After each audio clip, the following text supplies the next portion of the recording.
The yeas are 77, the nays are 19, and the motion is agreed to.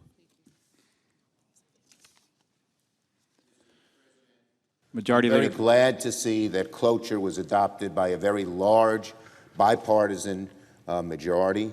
This shows we can work together, even with our differences, for the betterment of the country. I hope the House follows suit. Okay, so now I ask unanimous consent that the veto messages on SJ Res 9 and SJ Res 24 be considered as having been read and be printed in the record and spread in full upon the journal.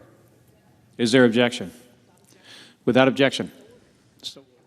I ask unanimous consent that notwithstanding Rule 22, the veto messages with respect to SJ Res 9 and SJ Res 24 be considered at times to be determined by the Majority Leader in concurrence with the Republican leader prior to October 4th, that there be up to 2 hours for debate equally divided between the two leaders or their designees on each resolution, that the Senate then vote on passage of each joint resolution, the objections of the President to the contrary notwithstanding. Is there objection? Without objection. I ask unanimous consent that the Senate proceed to the en bloc consideration of the following Senate resolutions: S-365, S-366, S-367, X-368.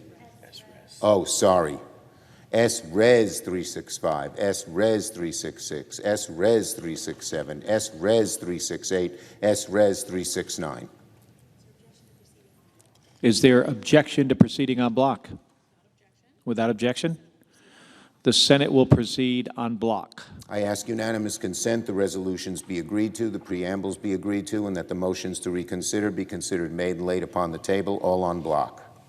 Without objection. Mr. President, I ask unanimous consent that when the Senate completes its business today, it recess until 10 a.m. on Wednesday, September 27th, that following the prayer and